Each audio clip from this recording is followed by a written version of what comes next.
Good morning. I am Grace Martin. I'm your Programs and Events Coordinator for the North Tampa Bay Chamber. We are excited for another Smart Business Series here at the beautiful Overnight Success Studios. This morning we have Mr. John LaRosa, and he is from Market Data Enterprises. And I'm just going to tell you a little bit about his background, and then I'm going to let him get right into it, and I'm sure he'll tell you a little bit more about himself too. So Mr. LaRosa is the president of Market Data Enterprises. It's a 39-year-old privately owned independent market research, publishing, and consulting firm. During his career, Mr. LaRosa has personally authored more than 100 major industry market studies, primarily in the service and healthcare sectors. In addition to publishing such studies, Market Data has extensive experience creating and building authority websites. So Mr. LaRosa is going to spend some time talking about how to make your business as customer-friendly as possible. And I'll let you take it over, John. Thank you so much for being here. Thank you. Good morning.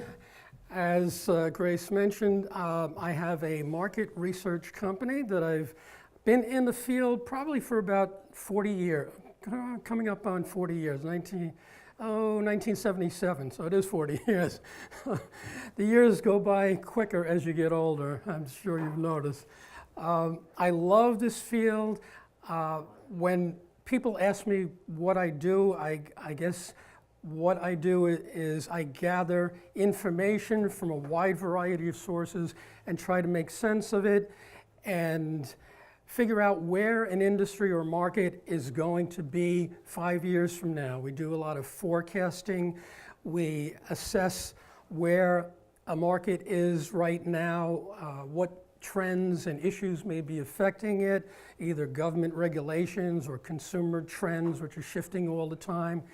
And so with all this information out there on the internet and from other sources, sometimes it's easy to get overwhelmed and figure out what's good information versus what's not so good information.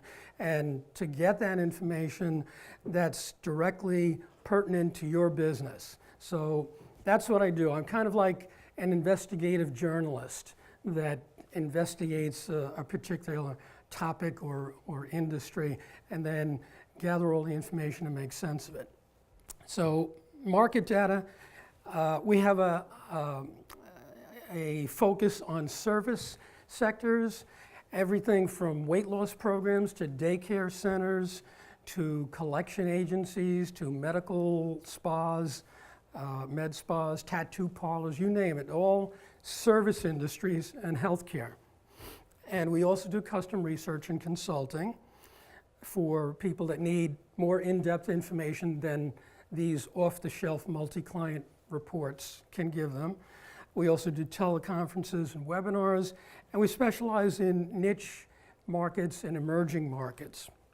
So let me give you a little story about where I started out in market research versus where it is today. When I started on Long Island in 1977 with a small market research company called Morton Research, we had, let's see, 4 divisions. We had a division manager and analyst in each division. So we had 8 analysts. We had a separate room where a bunch of very nice middle-aged ladies would sit with IBM Selectric typewriters and literally type up statistical tables and charts and information that we gave them from handwritten notes. And this was before the internet, this was before personal computers. Remember, 1977, personal computers didn't come into being until the mid-1980s. I remember I had my first Macintosh Plus computer in 1986, I think.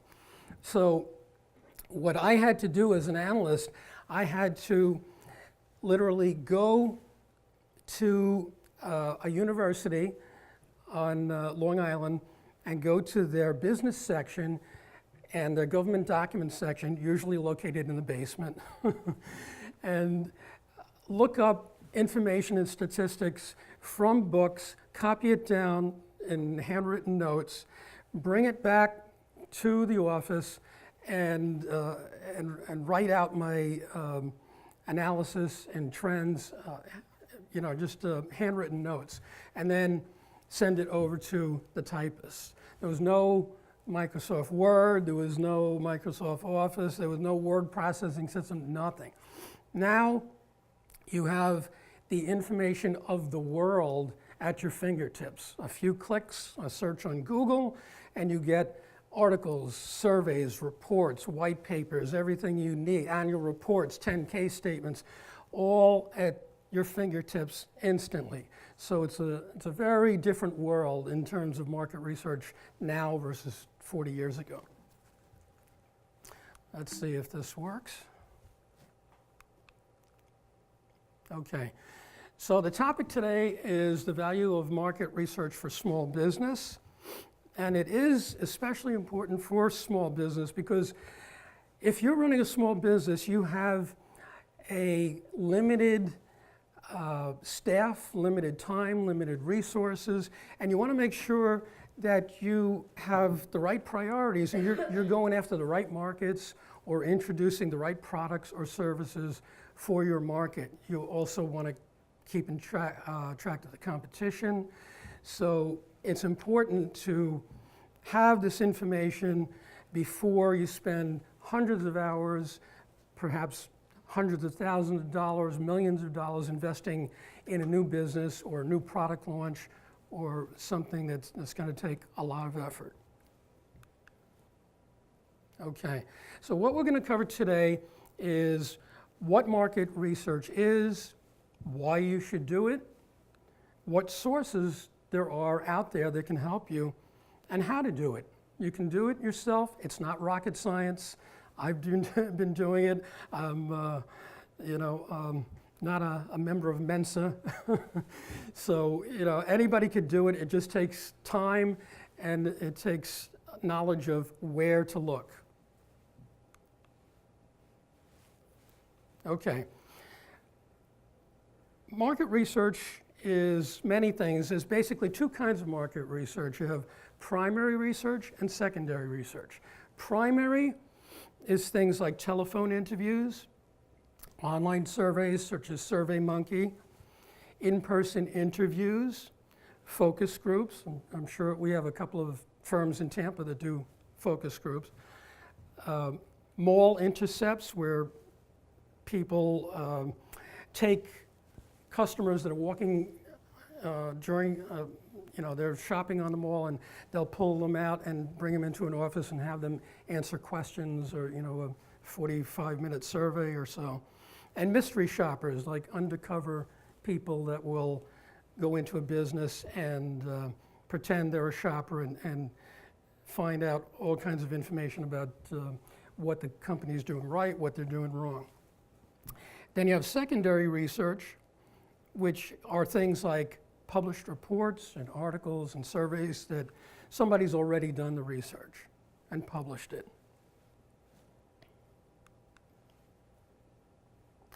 Okay, so why do market research?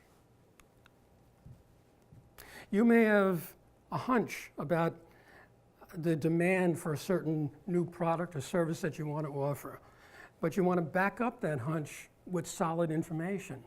You don't want to run your business just on hunches. You need solid information to be able to go ahead and invest your resources.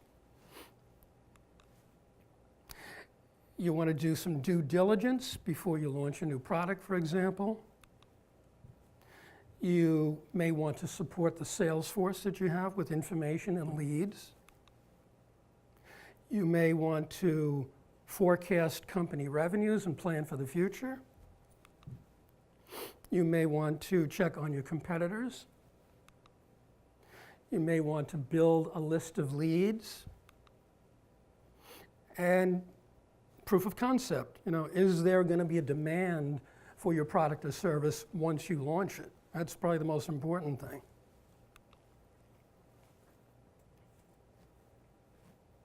Okay. As I mentioned before, one of the reasons of doing market research is to set your priorities and focus. You can't be everything to all people. So, pick your niche, pick your target audience, and make sure you have that right first. Okay, you can do market research yourself, but you have to consider how much you're getting paid per hour and how much your time is worth. If you're being paid $50 an hour, let's say, and it takes you 100 hours to do a good market research study, how much is that? I don't know, 50 times 100, that's what, 5,000, okay. Can you get that information for $5,000 or less by buying an already made report, an off-the-shelf study? Many times you can. Our reports, market data reports, we sell them from anywhere from $6.95 up to $18.95. So you can do all that legwork yourself, but you probably have better things to do in running your business. So let the experts do it, let them do the heavy lifting, let them do it for you. Another reason to do market research is to keep up with market trends and developments. Markets are always changing, they're dynamic, and you have to keep up with shifting consumer taste and trends, especially if you're in a consumer market like weight loss programs or something that deals with the general public. Again, proof of concept. Is there a demand for your product or service?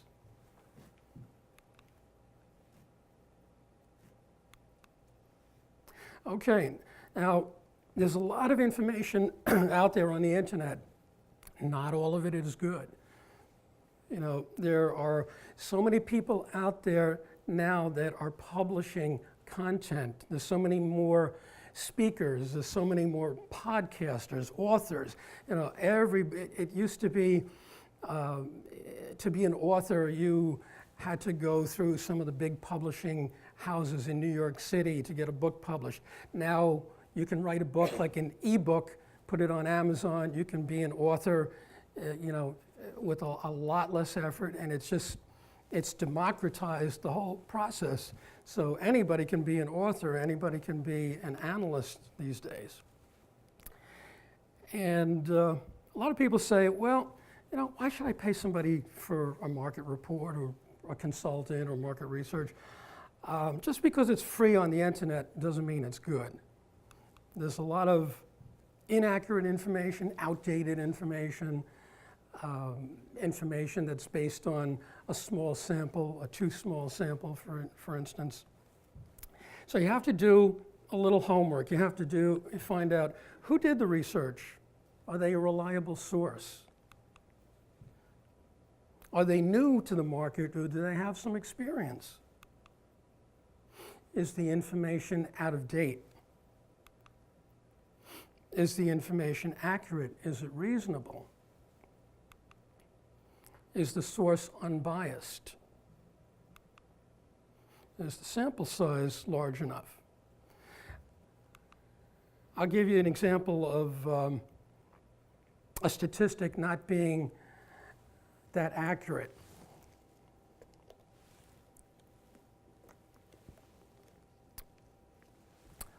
A while ago, probably about 10 years ago, we decided to do a study about chronic pain management programs. And I wanted to find out how many people in America are suffering from chronic debilitating pain. The kind of, not acute pain that goes away in a couple of days or a week, but persistent pain that affects their life, affects their work to the point where they almost can't work. And there was a statistic being bandied about in the media and quoted by all different people in newspapers and stuff, that 100 million Americans were suffering from chronic pain. I said, wait a minute. There's about 330 million Americans in the country, men, women, and children.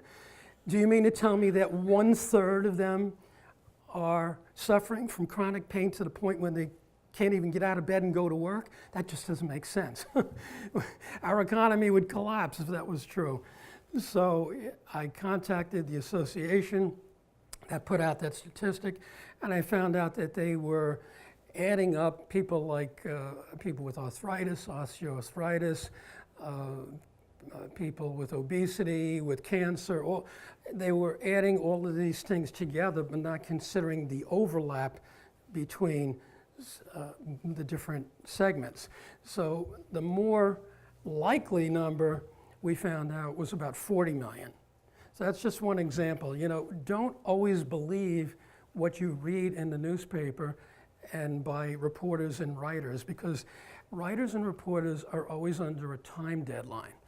And especially people that you see on TV, reporters, you know, they have to get that story done by 6 o'clock or 5 o'clock that day to make the news broadcast for the news that night. They don't have time to question a statistic or pick it apart or say, does that sound reasonable? So we do. That's one of the benefits of market research. We pick apart that number and see if it makes sense. Okay, so there's a lot of information out there, but some of the best sources of information, I think, are things like the Census Bureau. Every 5 years, the US Census Bureau conducts a survey. They mail it out to just about every business in the US, and the businesses have to fill this out by law. And they have to tell them how many branches or sites they have, what their revenues are, how many employees they have. And the census collects all this data and massages it and analyzes it, puts it into reports, and usually takes them 2 years to do so. But all that information is basically free for you, and you've already paid for it in your income taxes, so you might as well use it. It's there, use it. It's great information, and it covers hundreds of thousands, if not millions of businesses, so the sample size is great, so you know it's accurate. Trade associations. Trade associations, I used to work for one in New York, the National Paper Trade Association, wholesale paper distributors. They are a literal gold mine of information for small business. They have membership surveys, salary surveys, they do industry surveys, and they don't just make it available to their members, but outside non-members can purchase it for a slightly higher price. But a lot of times they have information on their website, like fact sheets, that will give you a lot of statistics and key information about a market, and it's all free or low cost. So trade associations can be very valuable.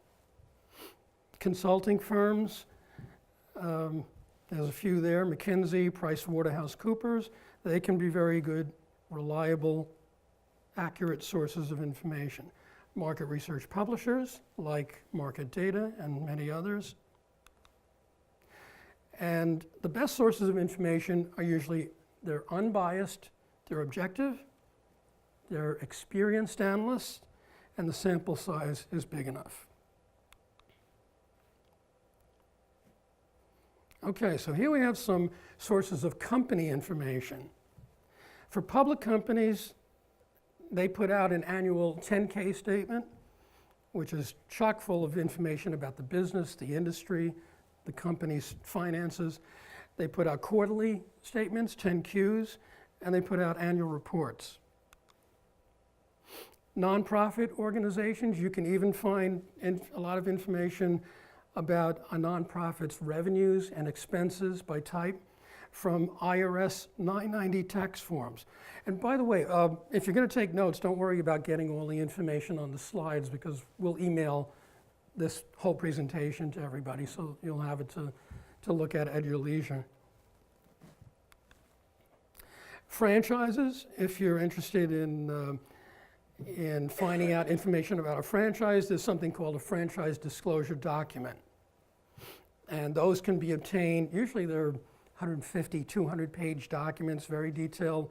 They'll list all the current franchise owners of Jenny Craig or Weight Watchers or whatever company you're talking about. And especially helpful if you're thinking of buying a franchise. You should definitely get one of those. Company websites, company press releases, white papers, and blogs These are all good sources of company information. Dun & Bradstreet, Bloomberg, Standard & Poor's, they all put out a lot of financial information, and published articles by national and local reporters and writers. Now, on the broader scale, like a national scope, industry information, you have the Census Bureau, you have the Department of Commerce, tons of statistics, all free. Trade associations, again, very important. Market research publishers. MarketResearch.com is a very good portal to check. They have thousands of publishers and they cover thousands of topics in different markets. This is an especially good one. It's a company called fabjob.com. And what they do is they publish guides, usually 150 to 200 pages a piece, that talk about startup costs, what it takes to get into the business, the nature of the business. A lot of times they'll include profit and loss statements, which will give you expenses by type and how much the average daycare center or tattoo parlor or realtor or bake shop, whatever. You go to fabjob.com. If there's nothing else that you take away from today, I suggest going to that website and look at the list of different companies and businesses, mostly retail, that they have. They sell these guides for the ridiculous price of like $19, $95, $20, $25. It is the best report you will ever get for $25, guaranteed. They are fantastic. I don't know how they stay in business. They must sell a lot of volume and sell thousands of these reports, but I discovered them a few years ago, and it's definitely one of my go-to sources. Stock brokerage firms, their analysts produce equity research reports. Many times you can just call the brokerage firm, like Raymond James Financial, and get a report emailed to you for free. And it has a lot of good industry information. Another source of industry information is speakers, consultants, and analysts. Trade journals, they're another good source. For instance, on the janitorial services business, they have Cleaning and Maintenance Management magazine. Every year they put out a contract cleaner survey. So if you have a local janitorial service firm that cleans offices, for example, commercial buildings, you can get this survey just by going to their website usually, or calling them, or getting a copy of the magazine. And once a year they'll do this survey. They'll tell you all kinds of statistics and trends about janitorial services, how much they're paying per square foot for cleaning, how much residential maid services are charging, all kinds of operating ratios. So trade journals are a very good source. Okay, does anybody here know what an NAICS code is? You do? Okay. And it used to be called SIC codes, Standard Industrial Classification Code. Every type of industry or business in the US has what the Census Bureau calls a North American Industrial Classification System code. And it starts at the 2-digit level, which is the major industry group, and then progressively goes down to finer and finer details. So an example here, you have administrative and support services. A subsector of that, again, is administrative and support services to buildings, and then janitorial. So there's a code that they use to collect statistics about an industry that you can go to census.gov and find all kinds of information about that industry. The sales, the revenues of the industry, how fast it's growing, how many establishments are in that industry nationwide, by state, even by city, by metro area. So that's a very good thing to know. Census Bureau, again, you've already paid for it in your taxes, so why not use it? Some of these census statistics that you can find is value of shipments or revenues, and the annual percent change or growth rate, the number of establishments, and then you can figure out the average sales per establishment. Payroll as a percent of revenues, payroll per employee, which is a productivity measure. You can find out market share. How concentrated is that industry? Do the top 8 firms control 70% of the business or 10%? Is it very fragmented or is it very concentrated? There's data on single versus multi-unit establishments, and you can find out the share of revenues by company size. Okay, if you wanted to do some market research yourself, what can you do? You can use things like SurveyMonkey, which is very good and very affordable. If you want to do, let's say you have a big email list. You have an email list of 1,000 or 5,000 people that have done business with you or prospects. You can send them an email with a link to a survey that you post online. You create the questions and multiple choice answers, and you could probably learn it in an hour or two. It's no big deal. Very intuitive. You can send the email to the people you want to take that survey, and they go to the link, they go to SurveyMonkey, they fill out the survey, and very quickly you can get a lot of good feedback from that survey. If you want a very targeted group of people, let's say you want female smokers in Tampa between the ages of 35 and 55 with a household income of 60,000 or more, you can do that. It'll cost you a little bit.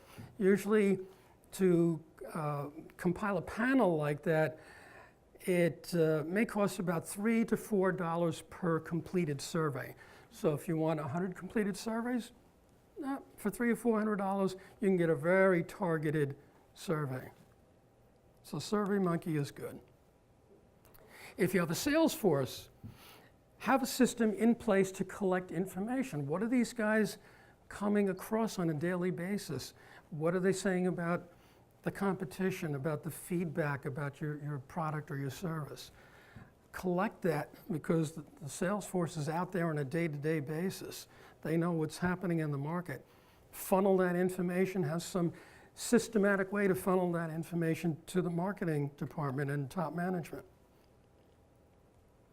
Designate a person in your company to monitor competitors and market conditions. You can set Google alerts for keywords. Let's say you want to be alerted anytime some news comes out about the real estate industry or realtors in Tampa. You know, type in a phrase, realtors in Tampa, set a Google alert.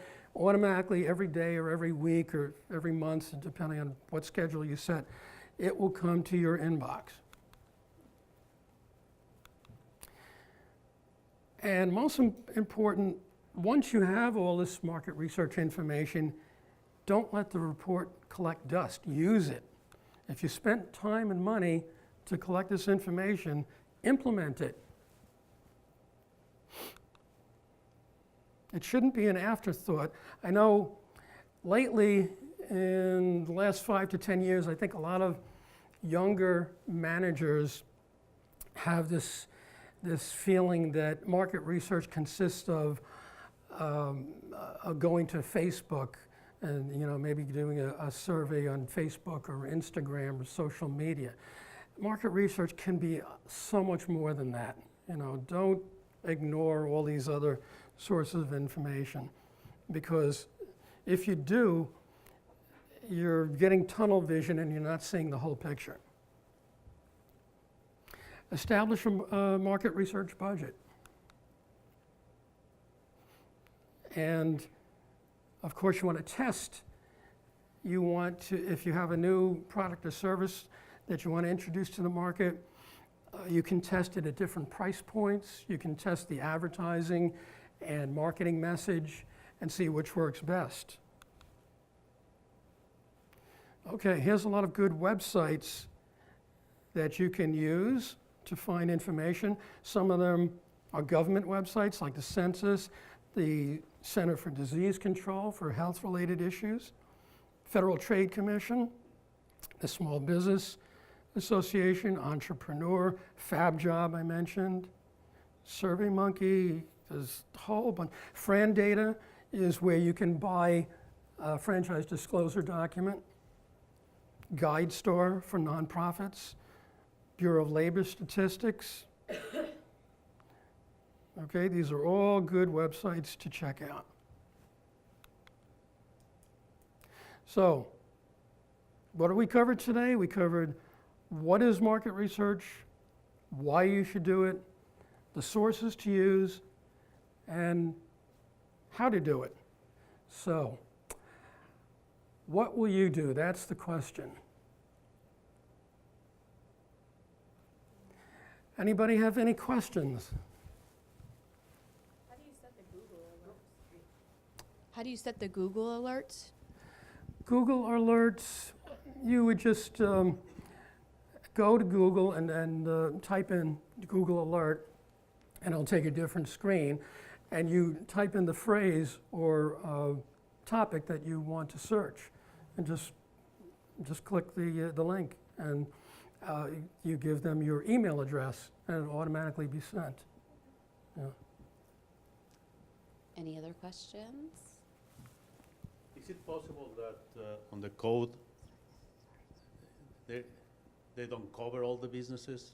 I have tried to find mine, and always I stay just on retail because I cannot go deep. What business are you in? I sell sewing and embroidery machines, household. What was that? Sewing and embroidery machines, household. Okay. Yeah. Not every, a lot of new and emerging businesses don't have an NAICS code yet. The government really covers thousands and thousands of industries, but not everyone. You can, if you have a lot of companies in your industry, you can contact the Census Bureau and petition them to add an industry classification for your industry for the next census coming up. So, if you're in one of those small niche markets, that may be something you want to do. Yeah. You mentioned that you work with weight loss clinics in that niche. What would be an example? Like somebody would come to you and need a market research report. What do they typically come to you to measure things 5 years out, trends? Can you just walk through an example? Yeah. Weight loss happens to be one of my specialties, and I've been looking at that since 1989, I guess. In fact, there is no trade association for weight loss programs. It's a $66 billion a year industry, and I find it amazing that there hasn't been a trade association developed yet. But that's because the people in the industry are paranoid. The CEOs have very big egos, and the CEO of Jenny Craig doesn't want to be in the same room as the CEO of Weight Watchers. So, but anyway, they would come to me to check out the competition in the local area. They would come to me if they wanted to find out the market potential, let's say in Minneapolis or San Diego, or someplace where they don't have branches yet. And before opening a branch, they want to find out what existing competition there is, how many other weight loss doctors or commercial weight loss centers are in that city, and the demographics, how many obese people, overweight people live in that area. Let's say, if they're thinking of getting into the medical weight loss area as opposed to commercial, they may contact me about that. They could contact me for just backup information to back up their marketing plan. Sometimes they'll be expanding overseas, and they want to look at the market in China or Japan. If they're going to roll out a new service, they may want to test the consumer attitude toward this new service. Like Weight Watchers has a personal coaching service that they offer, and so it's all tied in with self-improvement programs, and so that they may want to test consumers and ask them what kind of features are you looking for. So it could be a variety of things. That's true.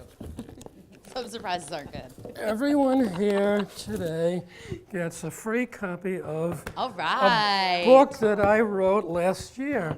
Thank you, John. And, Thank you. Thank you.